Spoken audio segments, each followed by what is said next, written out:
Pensez-vous qu'Israël attaquera bientôt l'Iran? Trump et Netanyahou prévoient une rencontre le 29 décembre pour convaincre les États-Unis. Aujourd'hui, nous allons examiner ce sujet de plus près. Regardons tout de suite. Selon un reportage de MBC aux États-Unis, le Premier ministre israélien Netanyahou prévoit d'expliquer au président américain Trump la nécessité de frapper davantage l'Iran. Le gouvernement israélien a annoncé que la rencontre entre le Premier ministre Netanyahou et le président Trump aura lieu le 29 décembre. Israël a publié le calendrier, mais les États-Unis n'ont pas encore donné de date. La raison pour laquelle Israël cherche ainsi à attaquer l'Iran, selon les explications israéliennes, est que les installations de production de missiles balistiques de l'Iran ont été rapidement restaurées. Israël affirme qu'au cours de la guerre de 12 jours contre l'Iran, ils ont littéralement ravagé l'ensemble du territoire iranien. Dans ce processus, ils ont également frappé toutes les installations de production de missiles balistiques et les installations nucléaires pour les rendre inutilisables. Le problème, c'est que l'Iran a déjà réussi à restaurer ses installations de production de missiles balistiques en si peu de temps. En plus de cela, les installations d'enrichissement nucléaire ont également été reconstruites. C'est ce que l'on constate. Israël s'en inquiète énormément, car la production annuelle de missiles balistiques de l'Iran pourrait immédiatement augmenter jusqu'à 3000 unités. Pour Israël, c'est la principale menace sécuritaire. De plus, l'Iran finance le Hamas, les Houthis et le Hezbollah. Donc Israël sait que son pays est en danger s'il ne détruit pas totalement l'Iran. Le Premier ministre Netanyahou a qualifié ces actions iraniennes de menaces nécessitant une réponse rapide et jugé indispensable d'intensifier les attaques contre l'Iran. Actuellement, Bid Barnea, le directeur du Mossad israélien, affirme qu'il faut stopper le programme nucléaire iranien. Le directeur du Mossad, Bid Barnea, a déclaré que le désir de développer la bombe nucléaire vit toujours dans le cœur des Iraniens. Il a aussi affirmé que nous devons coopérer étroitement avec les États-Unis pour empêcher la relance du projet nucléaire gravement endommagé. Les dirigeants israéliens répètent qu'il faut empêcher le nucléaire iranien. Israël, lors du sommet avec le président Trump, a présenté un point dit intéressant. Plutôt que de demander la permission à Trump, Israël souhaite proposer une participation américaine. En d'autres termes, ils vont attaquer l'Iran.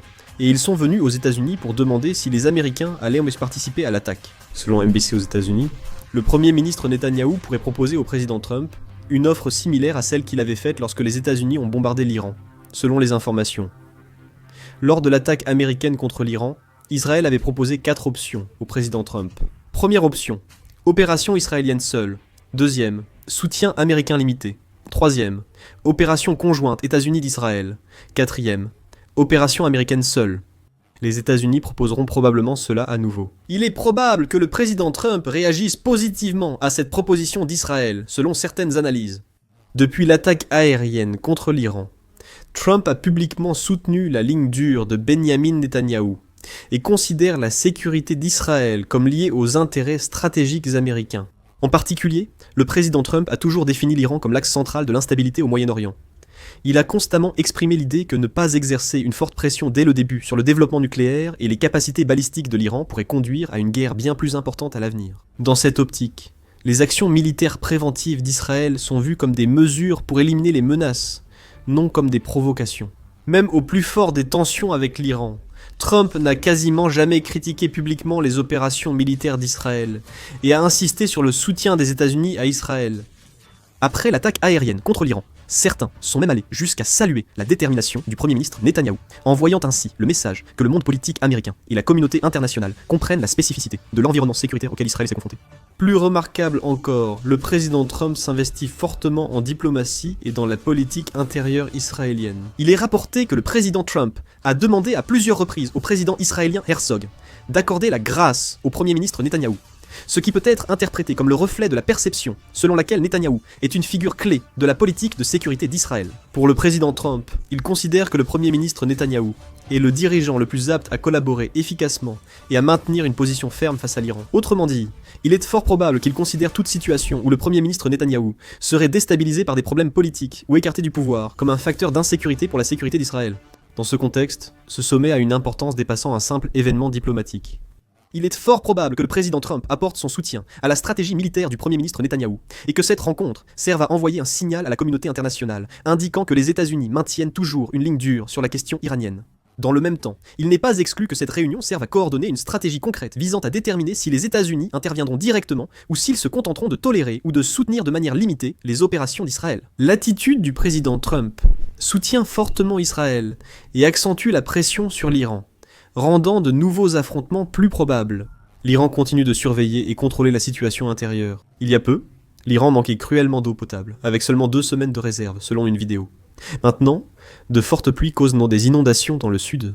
Bien que le problème de l'eau potable soit partiellement résolu, l'opinion publique reste défavorable au régime iranien, d'où un contrôle interne accru. Le 20 décembre, un homme a été exécuté en Iran, accusé d'avoir aidé les renseignements israéliens. Cet homme a été arrêté pour avoir filmé des installations militaires à Urmia, au nord-ouest de l'Iran.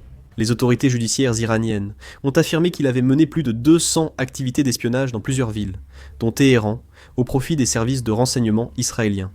Cette accusation ayant été retenue, il a été condamné à mort. En fait, ce n'est pas tout. Les autorités iraniennes abusent également de la peine de mort comme moyen de réprimer l'opinion publique anti-gouvernementale. L'Organisation des Nations Unies estime que plus de 1000 personnes mourront lors d'exécutions révolutionnaires entre janvier et septembre 2025, les procès se tenant à huis clos. Il est probable que le nombre réel soit encore supérieur. À ce sujet, l'Iran a récemment dévoilé au grand public, de manière inhabituelle, des atouts militaires clés, y compris des missiles hypersoniques. Ce geste n'était pas une simple démonstration d'armes, mais une réponse directe à la méfiance croissante envers la puissance militaire qui se répand à l'intérieur du pays. En juin, lors d'un affrontement avec Israël, l'Iran a subi plus de pertes que prévu. En particulier, le fait que le système de défense aérienne ait été percé et que des bases militaires majeures aient été touchées a été révélé à l'extérieur. Cela a conduit à ce que, au sein de la société iranienne, des doutes soient publiquement exprimés quant à la capacité de l'armée iranienne à défendre le pays. En réalité, de tels doutes sont un facteur bien plus dangereux que les sanctions extérieures ou les frappes aériennes. L'Iran a donc dévoilé au public des armes stratégiques auparavant strictement contrôlées lors d'une exposition militaire. À l'exposition militaire, des missiles hypersoniques, des missiles de reconnaissance variés et de nombreux drones ont été présentés. L'Iran a aussi exposé des débris de drones israéliens abattus lors de la guerre contre Israël. Cette exposition était surtout un événement politique, pour rappeler que nous ne sommes pas un pays qui subit seulement les coups. La garde révolutionnaire iranienne a affirmé que l'Iran est désormais une puissance militaire capable de développer et d'exporter sa technologie de missiles, et ne se limite plus à la défense. En particulier, le missile hypersonique est une arme symbolique, capable de neutraliser les systèmes de défense antimissiles des États-Unis et d'Israël, indépendamment de sa mise en service réelle ou de son déploiement. Sa simple existence vise à produire un effet dissuasif psychologique. La direction iranienne veut, via cette exposition, renforcer la cohésion interne du régime et signaler à l'extérieur que ses options militaires restent d'actualité lors des négociations. En d'autres termes, cette exposition militaire n'est pas destinée à montrer la supériorité technologique, mais elle s'inscrit dans une démarche hautement politique, visant à restaurer la confiance ébranlée du régime après la guerre de juin, et à réprimer, par la force, l'inquiétude qui s'est répandue dans la société iranienne. Israël continue-t-il également à se préparer à la guerre ? Israël a fini de développer l'Iron Beam, avec une livraison prévue fin 2025. Il aurait été remis à l'armée israélienne le 30 octobre. Iron Beam a été conçu pour intercepter des armes bon marché comme des drones ou roquettes avec un laser. Avec une source d'énergie continue, il ne risque pas de manquer de munitions.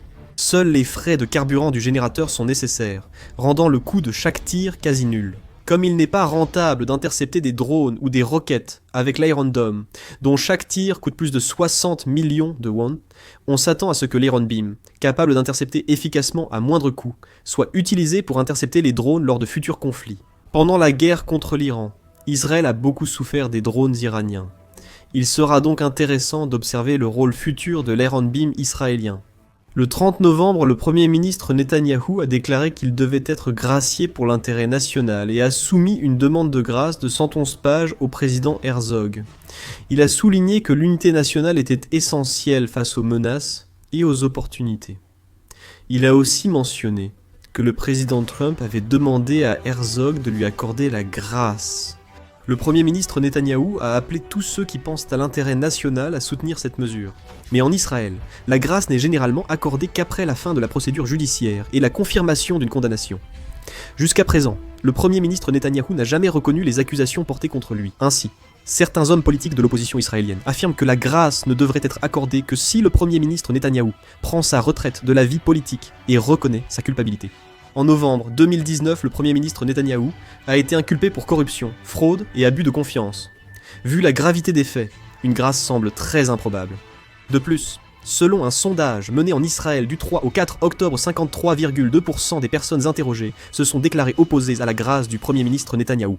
Ainsi, le peuple israélien n'est pas favorable à une grâce pour Netanyahou. Certains pensent que le Premier ministre Netanyahou pourrait vouloir résoudre ces problèmes. Certains pensent qu'il pourrait déclencher une guerre. Et vous, que pensez-vous de la situation en Israël ? Croyez-vous à une attaque ? N'hésitez pas à laisser vos commentaires. Alors, c'est ainsi que se termine la vidéo. Merci beaucoup.